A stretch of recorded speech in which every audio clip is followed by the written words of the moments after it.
কাছে আমাকে পৌঁছতেই হবে, তাকে আমাকে পেতেই হবে। এই বড় লড়াইতে কোনো সন্দেহ নাই, পশ্চিম বাংলায় বদলাবে, একেবারে ভুল পাল্টে যাবে। আমি এই বিকল্পের জন্য সংগ্রামের রাস্তা খুলে যাবে, সেই দিকেই আমরা অগ্রসর হচ্ছি।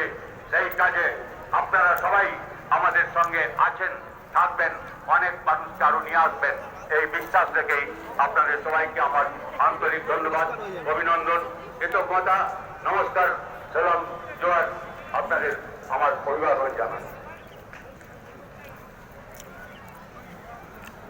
এই মঞ্চে কথা বলার সুযোগ পেয়ে আমার কি অনুভূতি আমি সেটা ভাষায় প্রকাশ করতে পারবো না। শুধু একটাই কথা বলবো, এই সমস্ত বামপন্থী নেতৃবৃন্দ যারা সামনে আছেন, যারা আমার থেকে বয়সে বড়, তারা প্রণাম গ্রহণ করবেন। যারা আমার ছোট, আমার সমবয়সী, ভালোবাসা গ্রহণ করবেন। সবাইকে রক্তের অভিনন্দন। লড়াইতে ছিলাম, লড়াইতে আছি, সবাই লড়াইতে একসঙ্গে থাকবো। এরপরে আপনাদের সামনে বক্তব্য রাখবেন আরএসপি সর্বভারতীয় সাধারণ সম্পাদক শ্রী মনোজ ভট্টাচার্য। কে বললো আবাস বলবে? বললো আবাস দিকে বলবে, ওটা শুনবো। দায়ী আছি, এসছে ও।